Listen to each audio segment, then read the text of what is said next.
బస్సులో జర్నీ చేసేటప్పుడు నాకు చిన్నప్పుడు ఒకటే అనిపించేది, అప్పుడే ఊరొచ్చిందా ఇంకా కాసేపు తిరిగితే బాగుండు అనిపించేది. కానీ ఈసారి జర్నీ మాత్రము అసలు చిన్నప్పటి నుంచి తిరగవలసిందంతా ఇప్పుడే తిరిగినా ఏందనిపించింది. అదీగాక అమ్మగారు అత్తగారు సేమ్ అయిన చేత అట్లా అనిపించింది. కానీ జర్నీ చేసి మస్తు అలిచిపోయినరా దేవుడు అంటుంటే మా ఆయన అయితే పొలం దగ్గర పోదాం రా అని తోలుకొని వచ్చిండు.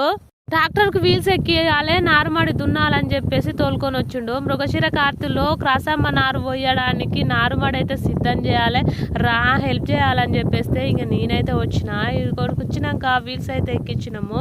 ఈ లోపు అయితే మీరు చిలకలో పుల్లలు అయితే ఎదురురండి అని చెప్పేసి మమ్మల్ని నేను నా చిడతలు అయితే వెళ్ళి చిలకలో పుల్లలన్నీ ఎదురొచ్చే లోపు మా ఆయన అయితే నారుమడి అయితే దున్నిండు. నారుమడి దున్ని మాకు హెల్ప్ చేయడానికి కూడా వచ్చినాడు.